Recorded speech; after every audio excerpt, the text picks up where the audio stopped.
আসসালামু আলাইকুম। সবাই কেমন আছেন? আল্লাহর রহমতে আমি অনেক ভালো আছি। আজকে শিশুর পরিচর্যা নিয়ে, শিশুর যত্ন নিয়ে কিছু টিপস নিয়ে আসছি, যা আমাদের সকলেরই জানা উচিত। আমাদের শিশুদেরকে সঠিকভাবে বিকাশ করতে, শিশুর সঠিক বিকাশ করার জন্য আমাদের এই টিপসগুলো অবশ্যই মেনটেন করতে হবে। ১. খাবার। নবজাতককে মায়ের দুধ অথবা ভালো মানের ফর্মুলা মিল্ক খাওয়ানো উচিত। 1 মাস বয়স পর্যন্ত শিশুকে ঘন ঘন খাওয়ানোর দরকার। প্রায় প্রতি 2 থেকে 3 ঘন্টা পর পর শিশুর বয়স ও তার উন্নতির উপর ভিত্তি করে সঠিক খাবার নির্বাচন করুন। 2. নিদ্রা। শিশুর পর্যাপ্ত ঘুম নিশ্চিত করা খুবই গুরুত্বপূর্ণ। সাধারণত নবজাতকরা দিনে 16 থেকে 17 ঘন্টা ঘুমায়। রাতে ঘুমের জন্য একটি শান্ত পরিবেশ তৈরি করুন এবং শিশুকে নিয়মিত ঘুমানোর অভ্যাস গড়ে তুলুন। 3. স্বাস্থ্য। শিশুর স্বাস্থ্য পর্যবেক্ষণ করুন এবং নিয়মিত টিকা দেওয়ার বিষয়টি নিশ্চিত করুন। শিশুর তাপমাত্রা, স্বাভাবিক স্বাস্থ্য ও হজমের উপর নজর রাখুন। কোনো অস্বাভাবিক লক্ষণ দেখা দিলে দ্রুত চিকিৎসকের সাথে পরামর্শ করুন। 4. পরিষ্কার পরিচ্ছন্নতা। শিশুর শৌচাগার, কাপড় ও খেলনা নিয়মিত পরিষ্কার রাখুন। গোসলের সময় বিশেষ যত্ন নিন এবং শিশুর ত্বক পরিষ্কার ও মসৃণ রাখতে সঠিক সাবান এবং লোশন ব্যবহার করুন। 5. সামাজিক ও মানসিক বিকাশ। শিশুর সাথে কথা বলুন, গান গাওয়ার চেষ্টা করুন এবং তাকে হালকা নড়াচড়া করান। এর ফলে শিশুর মানসিক ও সামাজিক বিকাশ হবে এবং সে আপনার সাথে দ্রুত সংযুক্ত হবে। 6. পোশাক। শিশুর পোশাক অবশ্যই আরামদায়ক হতে হবে। শিশুর কাপড় বেছে নিন সুতির কাপড়, যাতে শিশুর ত্বক সহজে শ্বাস নিতে পারে এবং আরামদায়ক থাকে। সুরক্ষা। শিশুকে নিরাপদ রাখার জন্য বাড়ির পরিবেশ নিশ্চিত করুন। ধারালো বস্তু, ছোট অংশের খেলনা বা অন্যান্য বিপজ্জনক জিনিসগুলো শিশুর নাগালের বাইরে রাখুন। 8. স্তন্যপান ও খাদ্যাভ্যাস। নবজাতককে 6 মাস পর্যন্ত শুধুমাত্র মায়ের দুধ খাওয়ানো সুপারিশ করা হয়। পরে যখন শিশুর বয়স 6 মাস পূর্ণ হবে, তখন ধীরে ধীরে অন্যান্য খাবার অন্তর্ভুক্ত করতে পারেন, যেমন সবজি ও ফলের পিউরি।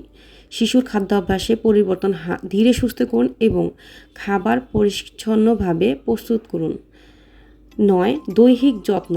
শিশুর ত্বক খুবই সংবেদনশীল, তাই মৃদু সাবান ও তেল ব্যবহার করুন।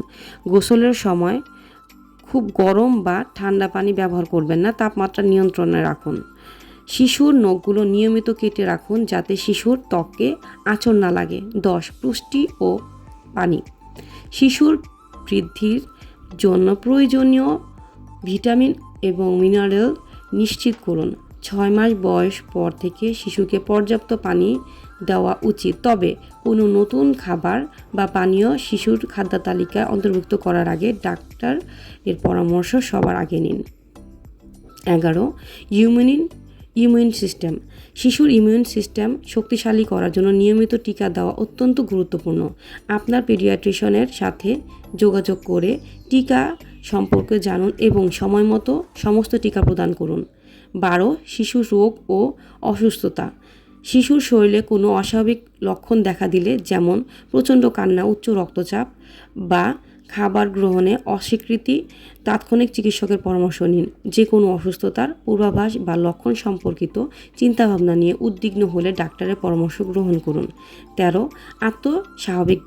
আত্মস্বাভাবিকীকরণ। শিশুকে বিভিন্ন ধরনের পরিস্থিতি ও পরিবেশের সাথে মানিয়ে নিতে পারে এরকম একটা পরিবেশ সৃষ্টি করে দিন। নতুন পরিবেশ বা পরিস্থিতিতে শিশু দ্রুত অভ্যস্ত হয়ে ওঠার জন্য ধৈর্য ধরুন এবং তাকে সঙ্গ দিন। 14. বাড়ির পরিবেশ। শিশু যখন বাড়িতে থাকে তখন নিরাপদ, নিশ্চিন্ত থাকে, তাই তাকে বেশি বেশি বাড়ির পরিবেশে রাখার চেষ্টা করুন। সকলে যেন শিশুর চারপাশে সুরক্ষিত থাকে, তার কোনো অপ্রয়োজনীয় বিপজ্জনক বস্তু যেন শিশুর নাগালে না থাকে। 15. মনোযোগ ও ভালোবাসা। শিশুকে পর্যাপ্ত মনোযোগ ও ভালোবাসা প্রদান করুন। শিশুর মানসিক ও সামাজিক বিকাশের জন্য বাবা মায়ের সান্নিধ্য ও স্নেহ অপরিহার্য। এই মৌলিক টিপসগুলো অনুসরণ করে আপনি আপনার শিশুর সঠিক যত্ন নিতে পারবেন এবং তার স্বাস্থ্য ও সুখ নিশ্চিত করতে পারবেন। আপনি যদি শিশুর বিকাশ ঠিকমতোভাবে করতে পারেন তাহলে একটা শিশু স্বাভাবিকভাবে বড় হতে পারবে এবং সে তার পরিবেশ নিয়ে তার শারীরিক বিষয়গুলো নিয়ে সুস্থভাবে বড় হতে পারবে।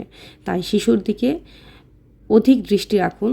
শিশুকে কিভাবে বড় করতে পারলে আপনার শিশু মানসিক বিকাশ বৃদ্ধি পাবে, পাশাপাশি শারীরিকভাবে বিকাশ পাবে, সেদিকে আপনাকে লক্ষ্য রাখতে হবে। ধন্যবাদ। আমার ভিডিওগুলো যদি আপনাকে একটুও ভালো লাগে, আপনার মনকে একটুও ভালো লাগায়, তাহলে প্লিজ আপনি আমার চ্যানেলটিকে সাবস্ক্রাইব করুন, আমাকে সঙ্গ দিন এবং আমাকে অবশ্যই কমেন্ট করে যাবেন ভিডিওটি আপনাদের কাছে কেমন লেগেছে। ধন্যবাদ। সবাই ভালো থাকবেন। আসসালামু আলাইকুম।